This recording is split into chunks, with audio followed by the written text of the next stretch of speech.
A jihadi who was just convicted of multiple terrorism-related crimes in the UK referred to me as a hardcore enemy of Allah, but praised me for my accuracy in my videos about jihad. Let's see what my #1 jihadi fan has to say about me. First, a little background. The BBC reports. A man, too bad there's not a more specific term for this man. Better watch out for those men. They keep planning all these killing sprees. A man has been convicted of planning a terror attack at London tourist hotspots just over a year after he was cleared of attacking police with a sword outside Buckingham Palace. Mohiosunith Chowdhury, 28, from Luton, spoke about targeting attractions, including Madame Tussauds, the Gay Pride Parade, and a tourist bus. The former Uber driver unwittingly revealed his plot to undercover police. He also bragged to them that he had deceived the jury at his first trial. Chowdhury was cleared of a terror charge in December 2018 after slashing police with a sword outside the Queen's London residence while shouting Allahu Akbar. At the time, Chowdhury told jurors he only wanted to be killed by police and did not intend to harm anyone. Think about how amazing the British legal system is. This guy rammed through police barriers with his car, then attacked police with a sword while screaming Allahu Akbar. When he went to trial, he told the jury that he was only trying to commit what's called suicide by cop, and they acquitted him. Here in the US, we think about Sherlock Holmes and Father Brown and Miss Marple, and we assume that criminals are in trouble in the UK. We keep forgetting that all great British detectives are fictional characters and that the real detectives apparently have to catch criminals doing the same thing over and over again before the charges will ever stick. Real British detectives and prosecutors and judges are about as effective as British journalists. Back to some British journalism. Undercover officers posing as like-minded extremists had Chowdhury under surveillance during a 5-month operation his trial at Woolwich Crown Court heard. The chicken shop worker prepared for his atrocity by lifting weights, practicing stabbing and rehearsing beheading techniques, as well as booking shooting range training and trying to acquire a real gun, the court heard.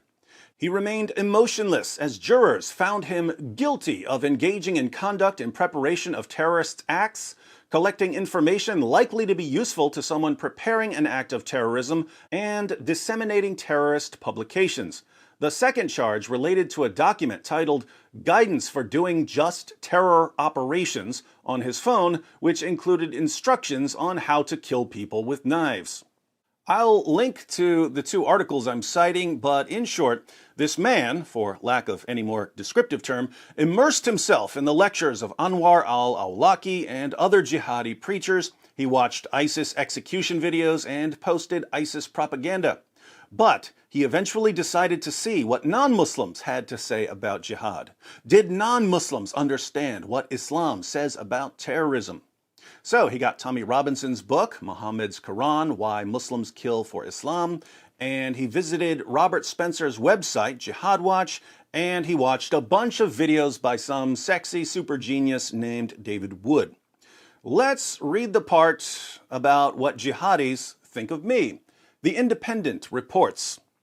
He also relied on videos by a Christian preacher who claimed to explain jihad and vehicle attacks by presenting Islam as inherently violent. How could anyone claim that Islam is inherently violent just because Allah commands his followers to fight anyone who doesn't believe in him, and just because Muhammad said that he had been sent to fight people until they acknowledge him as a prophet, and just because Muhammad ordered his followers to execute anyone who leaves his religion? What kind of monster would claim that Islam is inherently violent simply because it calls for the violent subjugation of the entire world? Chowdhury described American David Wood as a hardcore enemy of Allah. Got that right, Miss Marple. To undercover police, but added he does a better job of explaining Islam than most speakers in the West. This guy's on a roll. He repeatedly shared Mr. Wood's videos. Mr. Wood's videos? Mr. Wood, I didn't spend years earning multiple bachelor's degrees, multiple master's degrees, and a Ph.D. in philosophy just to have some second-rate hack for a third-rate garbage tabloid call me Mr. Side note to everyone else, feel free to call me David. I only pulled a doctor card on these leftist, fish-wrap propaganda jockeys who keep miscredentialing me. He repeatedly shared Dr. Wood's videos with the officers, instructing them to watch them and describing the passage on vehicle attacks as a really good breakdown of options. I don't mean to toot my own swag horn here, but I have to agree that I did an awesome job explaining a collection of Islamic terrorist attacks in my video, Understanding Vehicular Jihad. Here's the clip Mr. Chowdhury was referring to. Watch carefully, because there's something hilarious in this clip, given how Mr. Chowdhury was apprehended. When all three features are combined, when a person believes in Islam, knows what Islam commands about jihad, and has the requisite personality type, we get a jihadi. But when a jihadi is born, he's faced with a number of options. The world is very different from what it was 14 centuries ago when Allah and Muhammad commanded Muslims to wage jihad, and jihad took on a number of forms even in 7th century Arabia. So there are a range of options available to the newborn jihadi. But what are the main options? Well, first, if the jihadi has always wanted to travel and see the world, he can join a foreign terrorist group. If he decides to go this route, he's faced with a further decision, namely, which group do I join? Do I join Al-Qaeda or ISIS or Al-Shabaab or the Taliban or some other group? Second, the jihadi might decide to wage jihad in his own country, and here he'll face the further decision of how to go about this. Do I learn to build bombs, or try to get a bomb from someone else, or get some guns or knives, or get in a car or truck and drive it into a crowd of people? Now, the options open to the domestic jihadi vary in two important ways. One, they vary in the amount of preparation required, and two, they vary in the degree of impact. In other words, learning to build bombs can take a significant amount of time, years if you're thinking of something beyond a pressure cooker or a pipe bomb. But the results can be pretty terrifying if you manage to blow up a bunch of people. Guns may be more or less difficult to acquire depending on where you live and who you know, and the impact may be more or less potent depending on how quickly someone's going to shoot back. Grabbing some knives from your kitchen drawer is simple enough, but the outcome probably won't be particularly devastating. You can only stab or slash so many people before you're shot or tackled. Or you can get in an SUV or something larger and drive it into a crowd of people.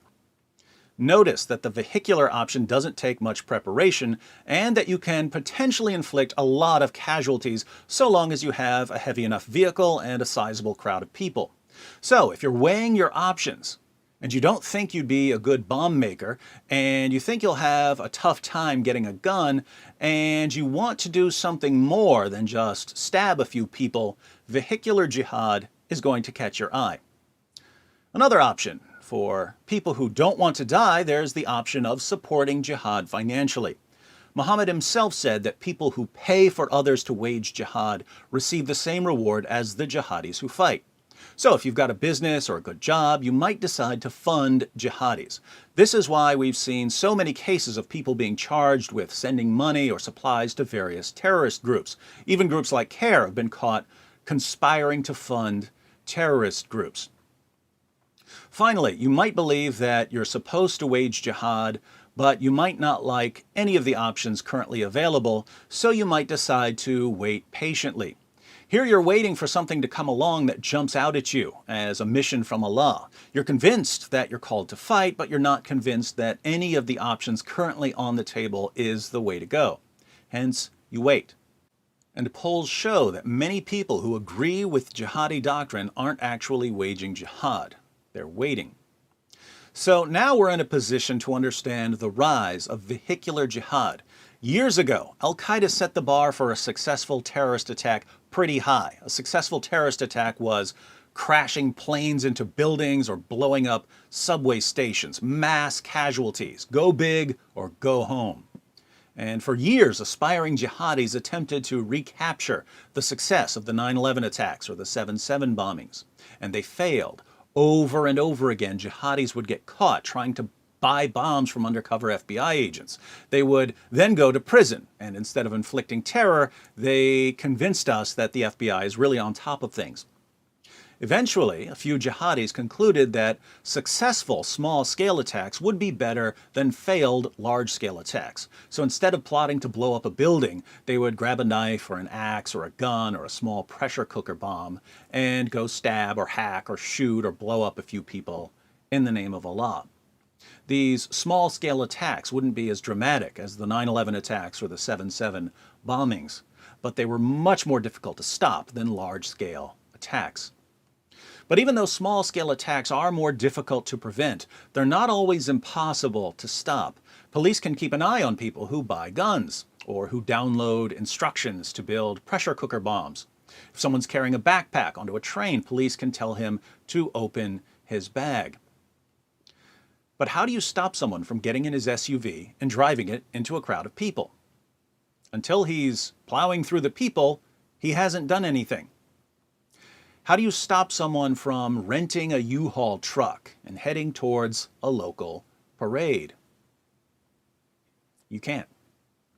And jihadis are now recognizing that for those of them who don't want to join a foreign terrorist group and don't want to support jihad financially and don't want to wait indefinitely and don't have access to bombs or guns and would like to do something more spectacular than stab someone, the best rewards to risk ratio is vehicular jihad. Extremely low risk of getting caught before the attack, very high rewards in terms of terror, casualties, and injuries. It took jihadis a while to realize this, but after a few successful attacks, they've caught on. So good. Thanks for plugging it for me, Independent. The link to the full video is in the description box. By the way, did you catch the part where I pointed out that jihadis keep getting caught because they keep going to undercover FBI agents? Over and over again, jihadis would get caught trying to buy bombs from undercover FBI agents. They would then go to prison, and instead of inflicting terror, they convinced us that the FBI is really on top of things. Maybe Mr. Chowdhury should have paid closer attention to my videos since he kept sharing them with undercover agents.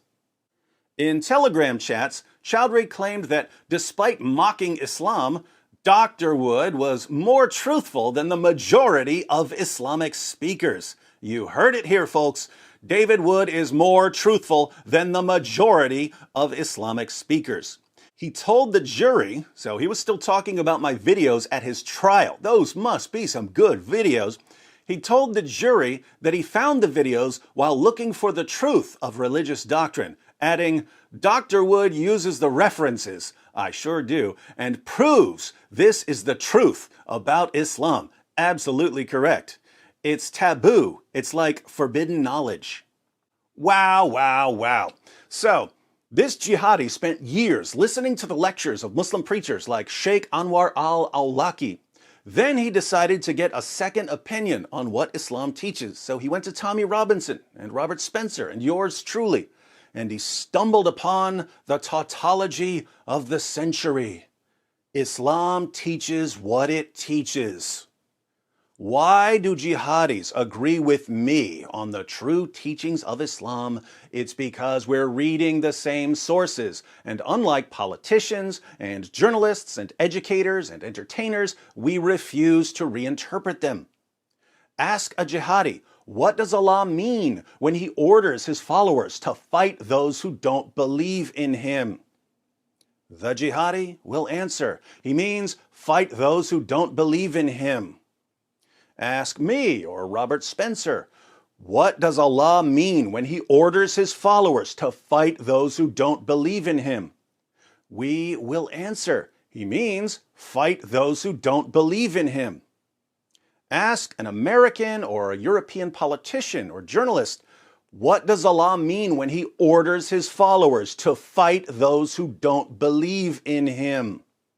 the politician or journalist will answer, "Oh, he means that Muslims are only allowed to fight in self-defense."